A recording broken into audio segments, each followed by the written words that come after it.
John with eTrailer. If you are looking to put a trailer hitch on your Tesla, but you're worried about ruining the clean factory look, then look no further. This is the EcoHitch Stealth Hitch, Class 3 receiver that we installed on our 2018 Tesla Model S. Now we can take a closer look at the hitch here. This is a hidden cross tube style of hitch, meaning all you're going to see is just the receiver tube. The nice thing, and probably the main feature of this hitch, is that it's able to be unbolted from underneath and dropped out so that you maintain your clean factory finished look on it.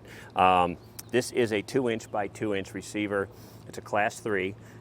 This is the industry standard for it. It has a powder coat finish, and this is the most popular choice when it comes to choosing accessories like cargo racks and bike racks, even for towing. Now keep in mind, this is going to take a 5/8 of an inch pin and clip. Now these are not included with the purchase of the hitch, but we do have these available here at eTrailer. If by chance you are looking at accessories like cargo racks and bike racks, a lot of those accessories already include the pin and clip, so you won't have to worry about that. Now if you're going to be doing some towing with the Tesla, as far as the chain hooks go, it's something to think about. They are tucked up in here quite a bit, and it's going to be pretty difficult to get even a standard S hook on there. So I probably would recommend some quick links, something like this, that you could loop up in there, and then it'll give you an easier way to hook up to the hitch. Now speaking of accessories and towing, things like that, I like to get a measurement of how this hitch sits on the Tesla and the ground clearance. Now keep in mind, we have our ride height set to standard right now, and so we'll take measurements off of that because that can vary with these models. So first measurement I like to take is from the ground up to the top of the inside collar, and it's sitting pretty low. It's 9¼ inches. The other one that we like to get is from the center of the pinhole out to the edge of our bumper, and we're about 2½ inches. Now these numbers are important when you're choosing accessories, or if you have accessories, maybe some that either fold up, and so this number in a stowed position, you wouldn't want it to impact the back of your bumper, so you need to know that distance. Also with the ground clearance, if you're choosing a ball mount, you definitely want one with a rise that will match with your trailer, and maybe even some bike racks. Now, as far as some weight capacities on this hitch, we're looking at tongue weight rating. That's going to be the force pushing down on this hitch. So that number is important if you're choosing bike racks. Say that's plenty for like a big electric bike rack. As far as towing, gross trailer weight rating. That's going to be the weight of your trailer and anything you put in it or on it. Now keep in mind, you want to check the owner's manual of your Tesla to find out how much you could actually tow with your car. So final thoughts on this hitch. I think it's a great hitch, especially on these Teslas. If you're looking at bike racks, trying to fit a bike into the back of this car is a nightmare, and you're definitely not going to get two in the back of there. As far as light duty towing, it's great for a jet ski or two, something like that. Installation wise, you're going to be taking the rear fascia off. It's not too terrible. This is something that you can probably get done in your garage if you have some ramps to get the car up. You're going to be doing some work underneath and work on the backside. If you want to see how we installed it on our Tesla, stick around. We'll show you right now. Now to begin our installation of the hitch, we're going to need to separate the belly pan under here, and there's going to be a series of 10mm bolts and push pins all the way throughout. We just need to get these removed.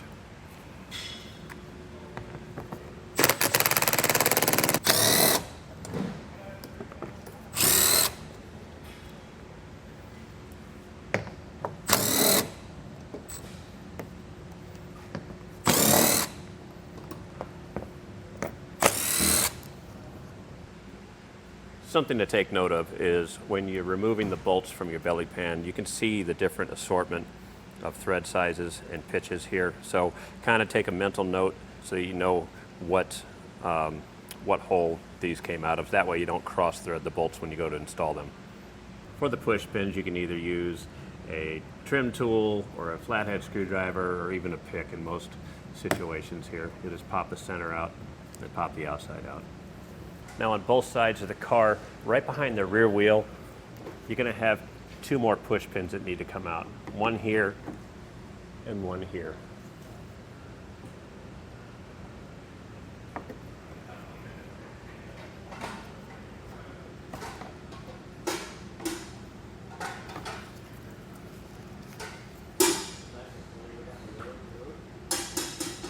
Now with the tabs out on both sides,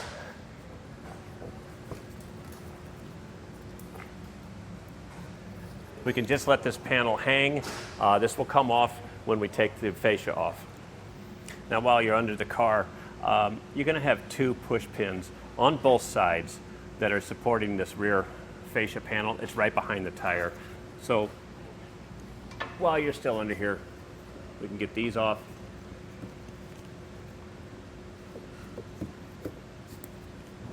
Sometimes these pins can get pretty stubborn, like in my case right here. They're right behind the tire and they collect a lot of dust and dirt.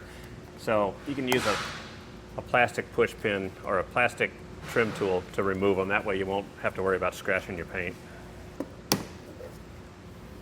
Now inside of the fender well, you're going to have 3 more push pin fasteners, but you only need to remove 2. You're going to have one about this location, and then you're going to have one on this location here, and it's the inside one down below that we need to remove. We can leave the one that's outside the car here. So same situation here. This one broke. Just so much dirt buildup on that one. This one here we can leave, and we can move up to this one up here. Now with the 2 push pins removed, we can peel back the carpeted fender well liner here.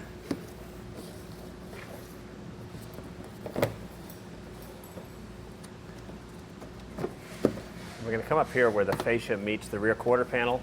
We're going to have a T25 torque screw that we're going to access from the bottom here. Got a 1/4 inch driver with an extension. It seems to be the easiest way to get on this thing.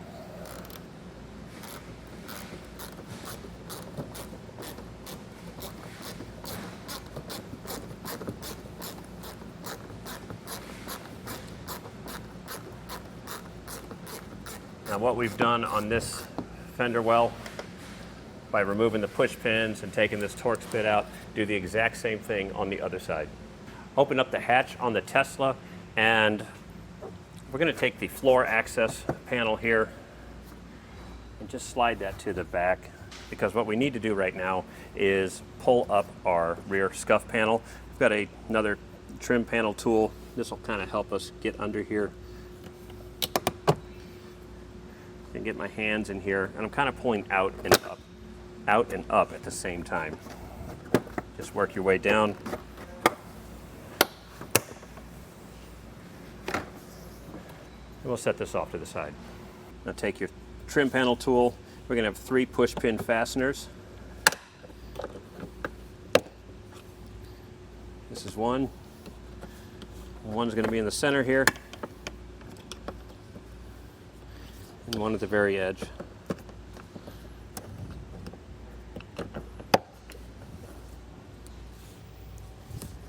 And kind of push down on your carpet to get it out of the tabs,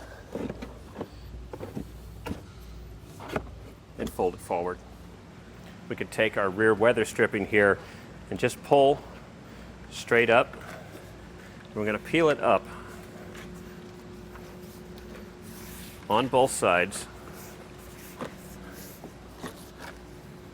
until we see the break in our panels here. Now over here on the driver's side, we're going to loosen up this panel. Take your trim panel tool, and you'll look down in here and you'll see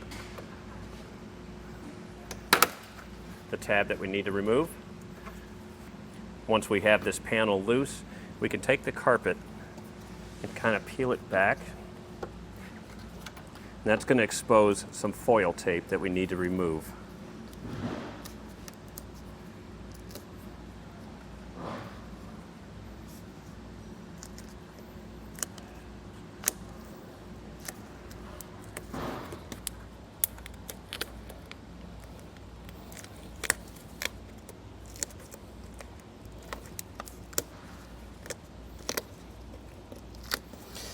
Do your best to keep it intact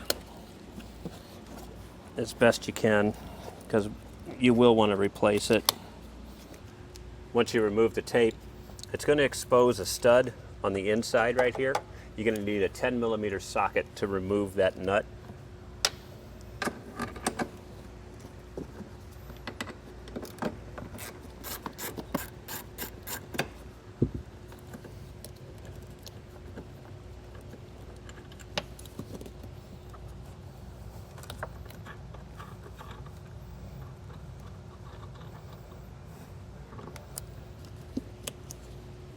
It's going to look like this. Now everything we did on the driver's side here, repeat that same process on the passenger side. Now our next steps, we're going to be removing the rear fascia here, so it's a good idea to prep ahead of time, have a place to put your fascia so it doesn't get scratched. Later on we'll be drilling into the bottom of it, so it needs to be sort of a work surface for you. I've got blue painter tape on both sides, and this is just going to be a little bit of extra protection against scratching when we go to remove and reinstall the fascia. Now to remove this, get underneath the fender well, and we're pulling out and support the bottom. We're just kind of pulling out on the tabs as we go around. Just using my hand as leverage and kind of pushing my fingers on the outside.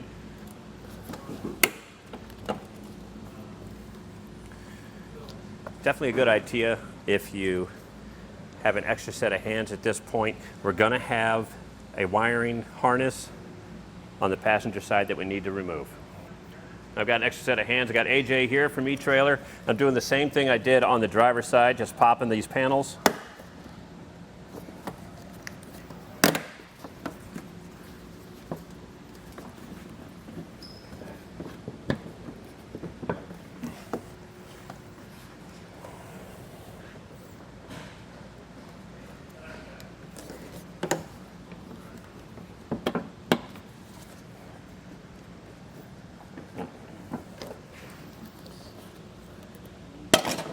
Whew.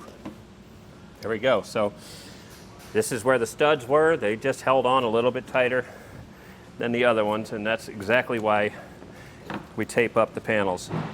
The connector is going to be over here near the passenger side wheel.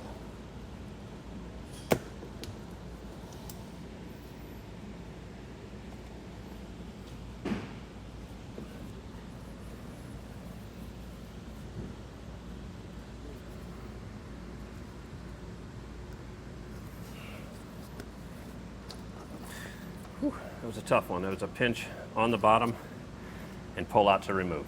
So go ahead and set your fascia off in a safe location. Now we need to remove the rear impact beam. It's going to be 4 14mm bolts on both sides. Now you do want to keep in mind which side is the top side and what side is the bottom side on your impact beam. If you look, you should have some numbers stamped in right here, and you can just read those. So that way when you're putting it back, if these are upside down, your beam will be upside down.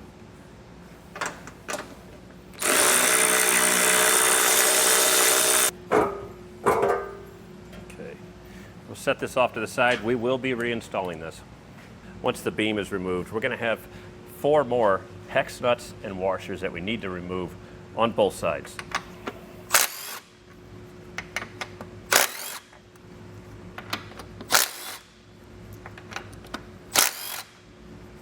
These hex nuts are painted on in my case. You can either use a screwdriver or we'll just give them a tap with a hammer to loosen them up.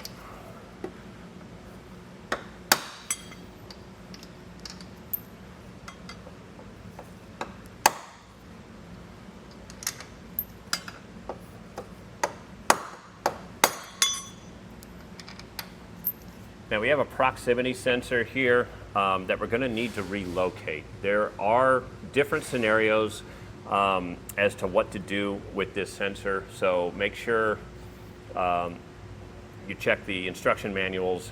For us, this is this style of sensor, and we have a rear crash bar that's going to go up, so we need to reposition this. I'm going to disconnect it right now. On the back of this tab right here is a pinch point. We'll disconnect it. There's two 10mm hex nuts. And we'll just remove it for now. Now your kit is going to come with 16 nylon washers. It's going to be 8 per side. Just need to install them.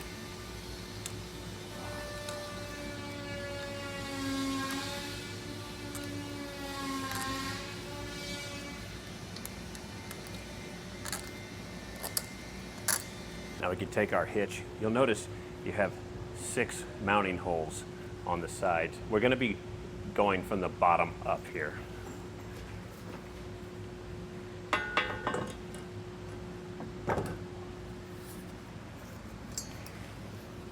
Now you're going to have room to adjust side to side, so make sure that you have your hitch centered. And then take the included flange nuts. Now you're only going to use 4 per side, and we're going to stay towards the middle here.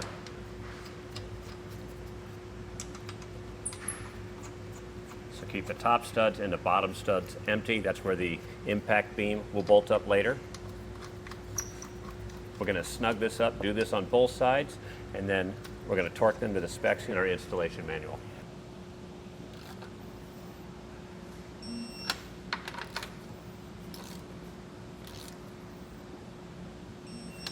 Now, to remove our proximity sensor off of the bracket, just need a T20 screwdriver.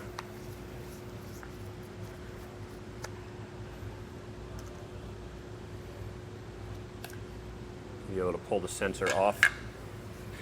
Now, your kit is going to have an included hook and loop fastener, and the manufacturer would like us to relocate the sensor right here.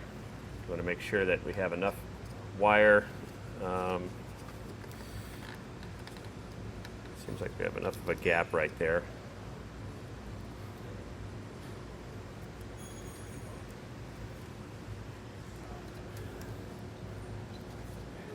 Then we can hook our sensor back up.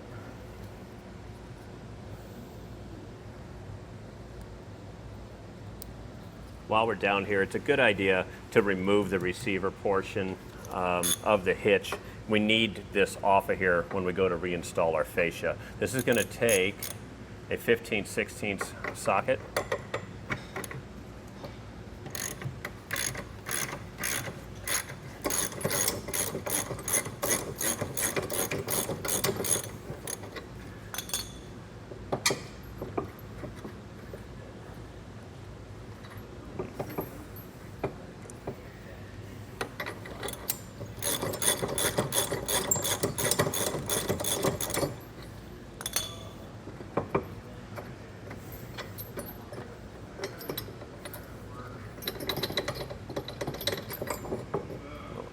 Unbolt it out of here. Now, just from removing that receiver portion, I did notice that our connector here was kind of getting in the way. If we pulled down on this wiring harness, we could fold this back and then simply push back up on the tabs. And this way, in the future, when you install and remove the receiver portion, we won't run the risk of damaging this connector. Find the top side of your impact beam and replace it.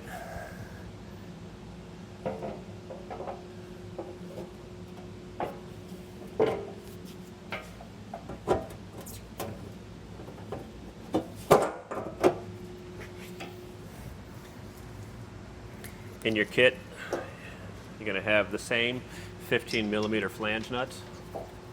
Now there is a difference on the impact beams here. On the top, you're going to use the 15mm flange nuts at both locations.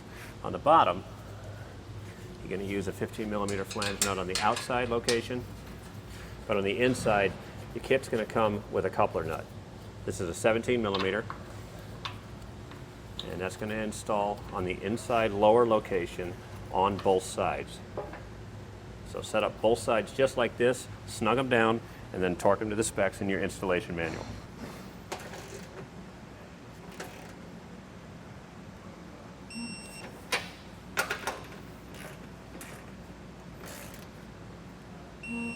this next step you're going to need to do on both sides. The kit's going to come with 2 frame straps to line these up. They have a notch on them, so it'll kind of coincide with the notch on your hitch here, but they're going to go to the inside and bolt up like this. So, and you'll have one that fits the passenger side as well. So as far as the hardware goes, you're going to have a shorter bolt here and a washer. That's going to go on the car side here. Oh, my hands are blocking it right now. Just loosely. We'll take the longer, skinnier bolt and one of the flat washers. We'll run it through this side, like so. Another flat washer on the back side, lock washer, hex nut.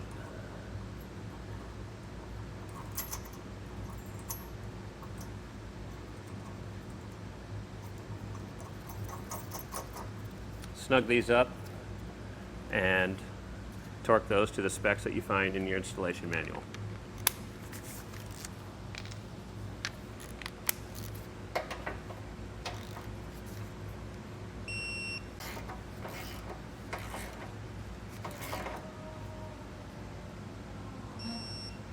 Okay, time for your bravery test.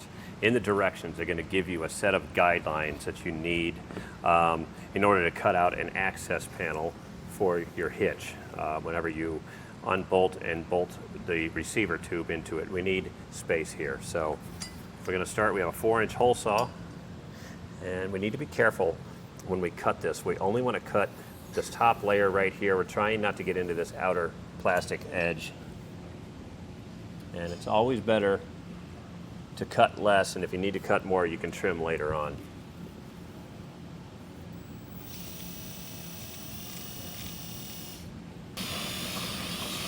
No need to have your drill on high speed. This is just plastic that we're cutting through. You just want to take your time.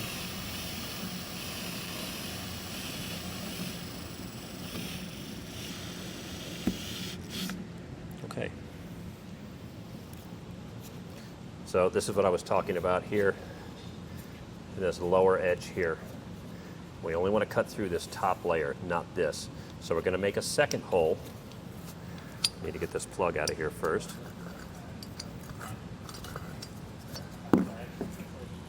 We're going to overlap this one. We're going to come to the right.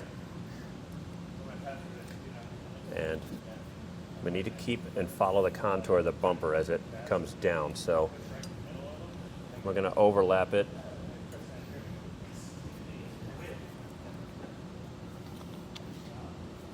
And come down a little bit. So this looks pretty good to me.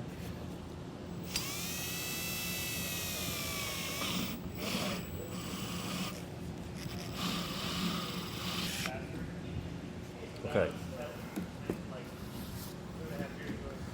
We're going to take a straight edge and we're going to draw across the bottom and the top, and we'll trim this out.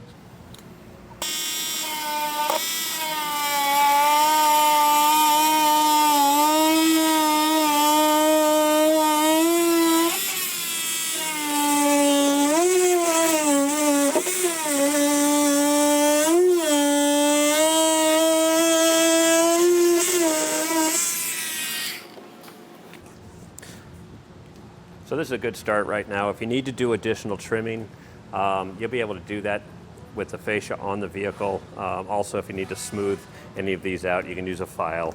Get rid of any sharp edges. Keep in mind, you're going to be reaching your hand up in here to unbolt and bolt up the receiver tube. All right, we got AJ back. We're going to go ahead and reinstall our fascia. Now you're going to have the studs that we line up. That's going to help you locate where it needs to be here. Line up the studs on either side.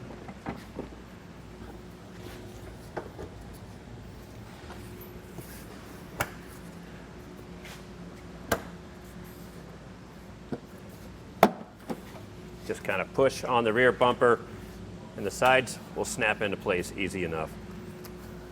And with the fascia clipped back to the Tesla here, what I like to do before we fasten it all back together is just make sure we have enough room with what we cut. So you can take the receiver portion, and it's going to slide up, and then take the bolt. You may have to tuck it up on the inside like that.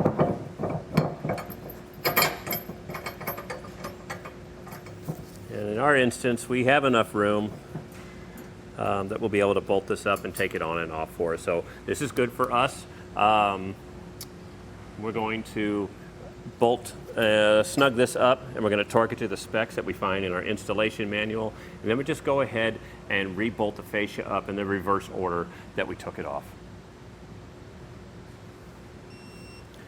Now keep in mind, every time you remove the ball mount here, and when you reinsert it into the car, you will have to re-torque it to the specs in your installation manual. And that was a look at some of the features in the installation of EcoHitch Stealth Hitch Class 3 receiver on our 2018 Tesla Model S.